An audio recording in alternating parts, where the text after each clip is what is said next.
Hey, Mark Gardner here. I just wanted to make a short video explaining what a shrink box is. This is a type of container that I've been making for the last few years. It's made out of green wood as opposed to dry wood. I kind of learned on making boxes with dry wood, but I prefer turning green wood, and this is a way to utilize green wood and take advantage of the natural properties of our material that we use. So this one was turned from birch. It's been painted with milk paint. The bottom is made out of a piece of pine, maybe 1/4 inch thick pine board, and that is dry. But the body and the lid are green. So once it's turned, you know that the body and the lid are going to shrink as they dry. And you know that the bottom is not going to shrink because it's already dry.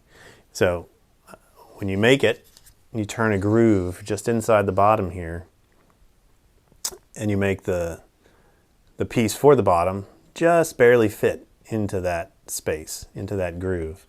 And then you set this aside. I just usually leave them on the workbench or on the shelf for a week or two until they're dry. And over that week or two, this box body will shrink around that dry piece of wood and lock it in place. And that's what makes it a shrink box. Now you do wind up with an oval opening, an oval shape to the opening in the lid, but I let them dry together, and because they grew together in the tree, just like this, they should warp relatively the same, right? And I have given myself a little registration mark there just to help me line up the two ovals, so I don't have to kind of hunt for it every time I use the box. I have a couple other examples here. Here's one made out of, this one's made out of holly. You can see how oval that's gone. A really nice material to work with, holly, right?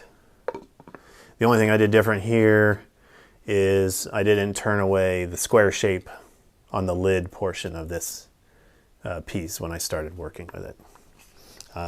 One more, this is dogwood. I particularly like the dogwood. It's just a really nice wood to work with. It's very dense and even grained, but it does move. It warps a lot. So this box was square. It was a true square when it was first made, just to cut on the bandsaw. But you can see how much it's gone and warped away from that square shape. The inside is turned. You can see how out of round that's become. And I really like, one of the things I like about the dogwood is how much kind of character they develop as they dry.